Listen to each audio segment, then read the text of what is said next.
নমস্কার সবাইকে সবাইকে এফসি স্টোরিজে ওয়েলকাম। আপনাদের সঙ্গে রয়েছি আমি দেবাশিস এবং আজকে আমরা একটা ডিফারেন্ট টাইপ অফ পডকাস্ট করতে চলেছি। আপনারা ভৌতিকতা পডকাস্ট সিরিজ দেখছেন, আমাদের খুব ভালো লাগছে এবং ভালোবাসা দিচ্ছেন। তো সেই জায়গায় দাঁড়িয়ে আজকে আমাদের এই নতুন সিরিজ বলবো না, ভৌতিকতা পডকাস্ট সিরিজই, কিন্তু এখানে আমরা ডিফারেন্ট বিষয় নিয়ে আলোচনা করব। অন্যান্য দিনের পডকাস্টের থেকে আজকের পডকাস্টটা আলাদা। কী সেই আলাদা বিষয় জানতে হলে দেখতে হবে। তো চলুন শুরু করব সৌরভদাকে দিয়ে। সৌরভদা, হাই, হ্যালো সবাইকে, অশেষ ধন্যবাদ। আচ্ছা, তার আগে বলে দিই, আমরা ক্যামেরায় বর্তমানে দুজনকে দেখা যাচ্ছে। এই দুজন তো আছেই, তো নীলুদাও আজকে আমাদের সঙ্গে পার্টিসিপেট করবেন এই আলোচনায়। এবার চলো। কিন্তু নীলুদা আজকে কাইন্ড অফ বিহাইন্ড ক্যামেরায় আছে, তো আমরা আজকে শুধু শোনা যাবে, আমাকে আর কি দেখা যাবে না। তো কিছুটা কৌতূহল থাকুক দর্শকের মনে, এই নীলুদাটা কে বা পিছন থেকে কে কথা বলছেন, এই কৌতূহলটুকু থাকুক।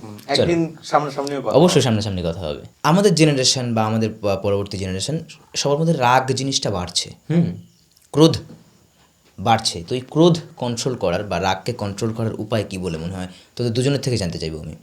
তো বলি, এটা সত্য যুগে মানুষ খুবই সত্যতার সাথে বাস করত, যা বলতো সত্য হয়ে যেত, বাকসিদ্ধ। এবার সেই সময় কিন্তু ভালো খারাপ পৃথকই ছিল। দিন যত গেছে ভালো খারাপের ভিন্নতা এক হয়ে গেছে, মানে বহিঃপ্রকাশ নেই, একই মানুষের ভিতরে ভালো আছে খারাপও আছে।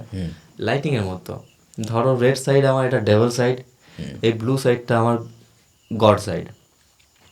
কখনো আমার ডেভিল সাইড পিকে থাকবে, কখনো আমার গড সাইড পিকে থাকবে।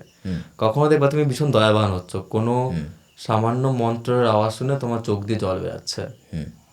সামান্য কখনো দেখবা যে জাস্ট তোমার পাতে অল্প একটুখানি লবণ বেশি দিয়ে ফেলেছি বলে তুমি তোমার মাকে বা বোনকে যাচ্ছে তাই কথা বলে দিচ্ছ, রং কথা বলে দিচ্ছ। তারপরে তুমি ভাবো, কথাটা পড়ার পরে তুমি নিজে নিজে তো গিল্টি ফিল করছো, কিন্তু তুমি তারপরে এখন একটু ভেবে দেখো, কোনো রিজন নেই, না কোনো রিজন নেই সামান্য লবণ দেওয়ার জন্য তুমি কেন ওই বাজে কথাটা বলতে গেলে। মা লবণ তো খাই না জানো, কেন হচ্ছে? আমরা কিন্তু সেমন করে নিজেকে কখনো প্রস্তুত করার চেষ্টা করি না। সবাই বলে কিন্তু যে সকালে উঠে একটা মেডিটেশন করো, সবাই করে, বলে সবাই, কিন্তু কেন করতে বলে? কারণ কি, তুমি নিজেকে যদি নিজেই না চেনো, তুমি পরকে চেনে কি করবে? আমরা এখন দেখো, বলতে নেই, আমার থেকে অনেক আমি তো সামান্যবাদী, অনেক গুরুজনরা আছে যে তুমি পৃথিবীতে কি আছে তুমি এখনো এখনো জানতে পারো না, তুমি আন্তরিক্ষ খুঁজতে বেরিয়ে গেছো, তুমি মঙ্গলে খুঁজতে বেরিয়ে গেছো যে মঙ্গলে আমি জীবন বাঁচাতে পারবো নাকি। তুমি এখনো দেখছো না যে 70% জলের মধ্যে কি কি প্রাণী আছে, তুমি সেইটুকু এখনো পুরোপুরি ডিসকভার করতে পারো নাই খোকা। তুমি আন্তরিক্ষ ডিসকভার, তুমি এলিয়েন খুঁজে বেড়াচ্ছ, তুমি ব্ল্যাক হোল খুঁজে বেড়াচ্ছ, তুমি পাস্ট যাওয়ার খুঁজছো, তুমি ফিউচার যাওয়ার খুঁজতেছো, তুমি টেলিপোর্টেশন খুঁজছো। তুমি আগে দেখো যে পৃথিবীর মধ্যে অনেক কিছু আছে, সেটারে আগে ঠিক করে বার করো। তার মানে রাগ কন্ট্রোল করতে গেলে সবার আগে স্থিতি ঠিক করতে হবে, নিজেকে ঠিক করতে হবে। কারণ কি, আমাদের ভিতরেই ভালো খারাপ সবকিছু রয়েছে, ঠিক আছে? আচ্ছা, এবার প্রশ্নটা দুজনের কাছে ছিল। এবার আমার পক্ষ থেকে আমি যেটা বলছি সেটা হচ্ছে, তোমার কিছুটা না এই জেনারেশনের জন্য আছে, মানে যেমন এই যে মডার্নাইজেশনের জামানায় তোমার আজকের থেকে যদি আমরা 20 বছর ব্যাকে চলে যাই, মানে আমাদের ছোটবেলার কথা বলি, সে সময় ধরো না সেভাবে টিভি ছিল, না অন্যরকম কোনো এন্টারটেইনমেন্টের জিনিস ছিল না। কিন্তু আমরা বিকেল হতো, তখন হয়তো সবাই এক জায়গায় বসতাম, বসে হয়তো নানা রকম বিষয়ে কথা বলতাম। সেখানে সব থেকে কম হলেও 10-15 জন থাকতাম আমরা। কিন্তু এখন না, আমাদের সেই পৃথিবীটা, যদি সেই অর্থে আমাদের নিজস্ব পৃথিবীর কথা বলতে চাই, সেটা ছোট হতে হতে হতে হতে না এমন একটা জায়গায় এসে ঠেকেছে যে একটা ঘরের কোনায় বোকা বাক্সে বন্দী। হ্যাঁ, এবার সেই বোকা বাক্সটাও একটা ব্যাপার। এখন তো সেই বোকা বাক্সের রূপও পাল্টেছে, এখন সেটা মোবাইল যন্ত্রে পরিণত হয়েছে। এই একটা জিনিসের জন্যই সবকিছু পরিবর্তন হয়েছে, এটাই বলতে চাইছিলাম। যে বোকা বাক্স যখন ছিল, যে পাড়াতে হয়তো একটা বাড়িতে টিভি ছিল, সেখানটা আমরা সবাই মিলেও এক জায়গায় বসতাম, বসে হয়তো জিনিসটা দেখছি, তখনও কিন্তু কিছু কথা হচ্ছে যে এই কালকে কিন্তু ওখানে বিকেলে দেখা হবে। কিন্তু তখন আমাদের সবার কাছে স্পেসিফিকলি এমন করে স্মার্ট ডিভাইসেস ছিল না। একদম। এইটার কারণেই আমরা কানেক্টেড ছিলাম একে অপরের সাথে মাইন্ড সোল দিয়ে, একদম মানসিক দিক দিয়ে একরকম প্রস্তুতি নিয়ে থাকতাম এবং শারীরিক দিক দিয়ে কিন্তু ডবল প্রস্তুতি থাকতাম, তার মানে এখন কথা কোথাও গিয়ে দাঁড়াচ্ছে। অ্যাক্টিভ বেশি থাকতাম। আমরা ঘরে বসে এখন সব এন্টারটেনিং পাচ্ছি। স্বাভাবিক একটা জিনিস তোমাদের বোঝাই, 2018 সালে কি 19 সালে পাবজি বা বিজিএমআই এই দেশে আসে, তারপর থেকে 80% ছেলেরা ঘরে বন্ধ, মেয়েরা শিশুরা সবাই বন্ধ, আমি নিজে বন্ধ হয়েছিলাম ভাই গেম। কারণ কি, সেটা করতে তো বাইরে যেতাম আমরা না, খোখো খেলতাম, লাফদড়ি খেলতাম, গোল্লার ছুট খেলতাম, ক্রিকেট খেলতাম, লুকোচুরি খেলেছি আমরা, তাই না? সেটা আমরাও কিছুটা পেয়েছি, কিত কিত খেলেছি, কিন্তু সেগুলো ডাঙ্গুটি খেলেছি, সবুজ লেটি খেলেছি, কত রকম জিনিস। এখনকার এবার ছেলে এগুলো তো এখন প্রায় লুপ্ত হয়ে যাচ্ছে, লুপ্ত প্রায় বলবো না, লুপ্ত হয়ে যাচ্ছে এবার প্রায়। তিনটে গেম এখন এবার স্পেসিফিক এবার আছে, যে ফুটবল। মেন যে ব্যাপারটা ছিল যে যা যা বললো সেগুলো কিন্তু আমরা সবাই পেয়েছি, ঠিক আছে, কিন্তু এখন যেটা হচ্ছে ফোন আসছিল যাই হোক, তো এখন না মানে আমাদের সেই জায়গাটা সবকিছু আমরা মোবাইলের মধ্যে বা ওই একটা ঘরের কোনায় এসে আমরা অ্যাডজাস্ট হয়ে গেছি। হয়তো আমার তোমার প্রতি রাগ হচ্ছে, তুমি সেটা স্ট্যাটাসে বলে দিচ্ছ না, সেটা তুমি ফোনটা তুলছো, কেন তুই এটা কেন করলি, ইনস্ট্যান্ট অ্যাকশন নিচ্ছি আমরা, তাই তো? মানে রাগটা মানে একটা ধরো আমার সকালবেলা একটা রাগ হলো, ইনস্ট্যান্ট না হলেও মাঝে মাঝে কিন্তু তুমি কান ঘুরেও ধরছো। হ্যাঁ স্ট্যাটাসের মধ্যে আমরা কিন্তু বকে দিই অনেক সময়। হ্যাঁ, না সেটা যেমন করছি, এখানে আমার একটা কথা আছে যে রাগের বহিঃপ্রকাশটা তো ইটস আ ন্যাচারাল প্রসেস, অবশ্যই ন্যাচারাল প্রসেস, কিন্তু এতে দূরত্ব বাড়ছে, তুমি কিন্তু দেখো। একটা জিনিস বলি, আমার তোমার উপর সকালবেলা রাগ হলো, সেই সকালবেলার রাগটা যদি আমি তোমাকে রাতের বেলা বলি, পার্সেন্টেজের রাগটা কমবে না কমবে না? বহিঃপ্রকাশের পার্সেন্টেজ কমে যাবে। অবশ্যই কমবে। সব দিক দিয়ে কমবে। এবার সেখানে তোমার যদি তুমি ইনস্ট্যান্ট অ্যাকশন নিচ্ছ, যে আজকে ও আমাকে এটা বললো, ফোনটা তুললাম, কেন তুই আমাকে এটা বললি, তুমি যা ইচ্ছা তাই বলে দিলে, মানে আমরা ইনস্ট্যান্ট অ্যাকশন নিচ্ছি। এবং ওই যে 10-12টা 15টা বন্ধু আমাদের নেই, যেটা আমাদের হয়তো তাকে 1টা 2টো 3টে 4টে 5টা করে আমরা কথা বললে যেটা কমে আসতো, সেই কমানোটা আমরা কমাতে পারছি না। আচ্ছা, এবার এই ক্ষেত্রে যে কথাগুলো হচ্ছিল যে স্মার্টফোন, আমরা ফুটবল খেলতে আগে মাঠে যেতাম, এখন যাই না, এখন পাবজি, এখন খুবই রেয়ার ছেলে মেয়ে, আমরা খুবই কম ছেলে মেয়ে যায়। হ্যাঁ মোবাইল গেম খেলছি, প্রায় মাঠ এখন খালি। এখন 3 থেকে 4টে গেম হয় এখন খেলে, বলে দিচ্ছি স্পেসিফিকেশন।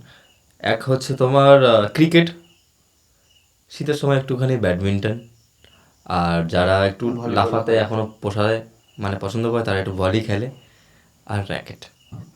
মানে ক্রিকেট, ফুটবল, ভলিবল আর র্যাকেট, এই কটা খেলে। এগুলো কারা খেলছে এখন? যারা কিনা স্মার্ট দিক দিয়ে আছে। তাও কিন্তু সেই বেশিরভাগ পুরোনো দিনের মানুষটাই বেশি সংখ্যা। তাদের মধ্যে দেখবে এমন কিছু ছেলে মেয়ে আছে যারা লাইফে বুঝেছে যে না আমাদের ফিট থাকতে হবে, ফিট রাখতে হবে নিজেকে, সেমন কিছু ছেলে ফিরে দেখবে তারা নিজেকে কন্টিনিউ রাখা না পারলেও সে ছেড়ে দিয়ে সে আবার আসছে, কারণ জানে যে আমার নিড কি, আমার শরীরটাকে আমার ফিট রাখতে হবে। আমি যদি আমার অরা কমজোর করি আমি নিজে কমজোর হয়ে যাব, তাই না? তো যেটা বলছিলাম যে এই ফুটবল খেলার জন্য মাঠে যেতাম, এখন যাচ্ছি না, আমরা মোবাইল ওরিয়েন্টেড হয়ে পড়ছি, যন্ত্র স্মার্ট হচ্ছে। এখন আবার এআই বেরিয়ে গেছে, এআই এখন নিজের ব্রেন খাটাচ্ছে। তাহলে ভেবে দেখ, কোথাও গিয়ে কি মানুষের ব্রেনটা আমরা হিউম্যান ব্রেনকে নষ্ট করছি, হিউম্যান ব্রেন নষ্ট হয়ে গিয়ে হিউম্যান যন্ত্রতে পরিণত হচ্ছে এবং মোবাইল ব্রেন নিচ্ছে। আমাদের ইমাজিনেশন পাওয়ারটা অনেকাংশে কমে আসছে। দেখো কোনো সৃষ্টির জায়গাটা আমাদের কমে আসছে, আমরা এখন শর্টকাট খুঁজছি। যেটা বাস্তব কথা বলি, এই যে আমরা যেটা বলি না যে ধ্যান যোগ করে আমি নিজেকে নিজে জানছি, তোমাকে আমায় বলতে হচ্ছে না, তুমি হয়তো আমায় শুধু হিন্ট দিচ্ছ, সকালবেলা দেখবো তোকে কি হবে। আমি যদি এআই হই আমি তো পসিবিলিটি খুঁজবো, সকালবেলা কি দেখবে, কি আসছে। আমি এআই যদি হই আমি কিন্তু 100টার 1000টা পসিবিলিটি খুঁজবো, সকালবেলা এই হতে পারে, সকালবেলা এই হতে পারে, সকালবেলা এই হতে পারে। তার মধ্যে আমি এবার কি চেকলিস্ট করব, কটা পসিবল না কটা পসিবল, আর কটা পসিবলের মধ্যে কত পসিবিলিটি আছে, মানে কতগুলো প্রবাবিলিটি হতে পারে এবং সে কতগুলো অ্যাপ্লাই করতে পারে। একটা কথা বুঝতে পেরেছো? আগেকার মুনি ঋষিরা বা সেমন ব্যক্তিরা কিন্তু নিজেরাই ইয়ে করতো, নাহলে তারা পাঞ্চান কি করে করতো, কাইন্ড অফ তারাও তো এআই বলতে পারো না। তারা নিজেরা বসে যদি তারা ত্রিকাল দেখতে পারে, তারাও তো একটা এআই এর মতন না। তুমি এআই এর কাছ থেকে কি পাচ্ছ, কি চাইছো তুমি, যে আমার এটা সমাধান দাও। এখন এআই কি করছে, তুমি জাস্ট টপিক দিয়ে দাও, জেমিনি জাস্ট টপিক দিয়ে দাও, তোমার ডিটেল সব দিয়ে দেবে, রেসিপিও দিয়ে দেবে। একদম। আমরা কনস্ট্যান্টলি আমরা যখন ধ্যান করি আমরা কি চাই, আমরা তো সেই রেসিপিটাই চাই আমাদের কাছে, যে কি করলে কি হবে। এআইটাকে আমরা কি করছি, আমাদের সেই পসিবিলিটি জায়গাটা দিয়ে দিচ্ছি, আমরা নিজেরা ভাবছি না। না, আমাদের ব্রেনকে প্রসেস করছি না। চা বানাতে হবে, দে কফি মেশিনে দিয়ে দে, চা হয়ে যাচ্ছে। আমরা কিন্তু বানাচ্ছি না যে হ্যাঁ 1 কাপ দিলাম, পরিমাণ তার মতো চিনি মধ্যে দিলাম, পরিমাণ মতন কফি দিলাম, কতটা জ্বালাতে হবে সেটা দেখলাম, আমার পরিপক্ক হচ্ছে কিনা, তারপরে আমি নিচ্ছি। না, মেশিন দিয়ে দিলাম, টাইমটা বাঁচলো আমার। সময় বাঁচাতে মানুষ এখন এগিয়ে যাচ্ছে যতটা, ততটা আবার নিজে ব্যাকফুটও হচ্ছে। কি করে? আমার গেম খেলতে হচ্ছে, ফুটবল খেলতে আমার ঠিক আছে, আমি মোবাইল নিয়ে বসে গেলাম, এই যে মোবাইল নিয়ে গেম খেলছি, মোবাইলে ফুটবল খেলা, ঠিক আছে, মোবাইলে উফ এই কাজ হচ্ছে, ও ওইদিকে যাচ্ছে, মারতে হবে। খেলার সময় তাহলে তুমি এদিক ওদিক কাজ হচ্ছ কেন? কখনো ভেবেছো যে তুমি যখন খেলছো, ভিজুয়ালাইজ করছো, তুমি তো সেটার ভিতরে ঢুকে ঢুকছো। তোমার শরীরের ভেতরটা তো অ্যাকশন করছে।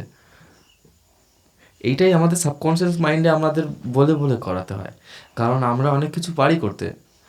দেখবা বলে সামান্য মানুষ দৌড়াতে পারে না, নীলুদা দৌড়াতে পারে না, ওর পিছনে পাগলা কুকুর লাগায় দাও, ও আমার তো বেশি দৌড়াবে। ভয় ক্লিয়ার, আমার ভয় ক্লিয়ারেন্স আসবে যে ও কেন দৌড়বে। আমার যদি আমার স্কুলে কেউ হারাতে পারিনি দৌড়ে, আমি বুক ফাটিয়ে, বুক ঠুকে বলতে, সরি আওয়াজ হবে, হ্যাঁ, তো বুক ঠুকে বলতে পারি হারাতে পারিনি, কিন্তু ওর পিছনে আজকে পাগলা কুকুর লাগা, আমিও দৌড়াবো, ও আমার দিয়ে আগে দৌড়ে চলে যাবে, এই শরীর নিয়ে ধরতে পারবো না আমি।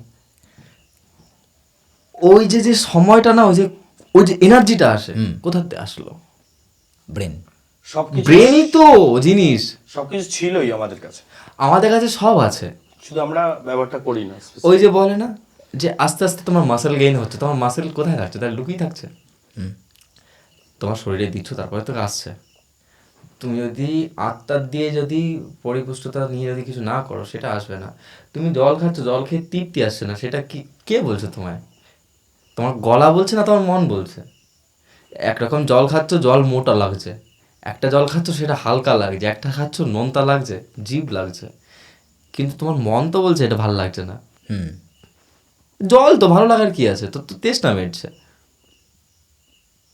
তাহলে বল আমার তো ঠান্ডা জলই কেন খেতে হবে, বরফের জলই কেন খেতে হবে? তোর মনের কথা কি? তোর তো তেষ্টা মেটাদি কথা। তুই যদি মরুভূমির মধ্যে থাকিস, তোরে আমি যদি এই যে কাফের মধ্যে চা মিশানো জল হয়েছে, নোংরা জল, আমি এইটুকু তোরে দেবো, তুই চুচুকে খেয়ে নিবি, তখন আমাদের এক্সট্রিম নিড। তুই কিন্তু বলবি না আমায় যে ফ্রিজে জল দে, জল দে হলো জল দে, অনেকটা ওইরকম বিষয়, হলো জল দে, যদি হয় জামা নিচে জল দে, জল দে আমায়। তুমি এখন এখানে আছো, তুমি আমাদের ঝাউডাঙ্গা যাও তো, জল খাও, হ্যাঁ নুনতা লাগে, বাড়ির দিয়ে আনায় ভালো ছিল, কিনে আনাটা 10 টাকার বিসলেরি। অপশনস আছে, অপশন যখন থাকবে আমরা নিজেদেরকে ফোর্স করা বন্ধ করে দেবো, নিজেরা সেই তাগিদটা রাখবে। অ্যাকচুয়াল তুমি সব কিছুর মূলে নিজে আমাদের নিডের থেকে we have lot of options this days, বেশি আছে, অনেক বেশি। অ্যাক্সেস জিনিসটাই খারাপ, প্রচুর খারাপ। দেখো, আমার দরকার হচ্ছে এই যে গুছিয়ে রাখাটা খারাপ। অনলাইনের ক্ষেত্রে, পার্টিকুলার এই পয়েন্ট থেকে আমি একটা প্রশ্নে ফিরবো, ওকে বলুন তারপরে। অনলাইনের ক্ষেত্রে যেটা হচ্ছে, আমাদের সবার ফোন খুঁজলে 1টা 2টো 3টে 4টে অনলাইনে কিছু অ্যাপস থাকে যেগুলো আমরা কেনাকাটা করি, ই কমার্স সাইট। হ্যাঁ, সেখানে দেখতে গেলে যে আমাদের জুতো দরকার সারা বছরে। আজকে প্রত্যেকটা বাড়িতে বাবাদের জুতো কমই হয়, মাদের বেশি হয়, শাড়ি সবকিছুই বেশি হয়, কিন্তু সেই জায়গা দিয়ে এখনো যদি সে ছেলেদের ক্ষেত্রেও দেখি যে আমার সারা বছরে ছোটবেলায় 1টা কি 2টো জুতোতে আমার সারা বছর চলে যেত, এখন সেই ছেলেটার 10টা জুতো আছে, শার্ট লাগতো 5টা, আছে 25টা। মজার ব্যাপার, সে কিন্তু ঘুরে ফিরে 5টা শার্টই পরে, বাকি 20টা পরেই থাকে। এইটাই কিন্তু কিনতে চায়। হ্যাঁ, এই জন্য তো বলেছে মেরা বাস দিন গুজরনা চাহিয়ে, কাল কে সোচ মে কাল কর লুঙ্গা। বা আমি হোস্ট হিসেবে দর্শকদেরকে বলবো যে যারা আমার বয়সী বা আমার থেকে ছোট, প্রত্যেকে আজকের থেকে অন্তত এই চাহিদার অধিক বাঁচাটা বন্ধ করো।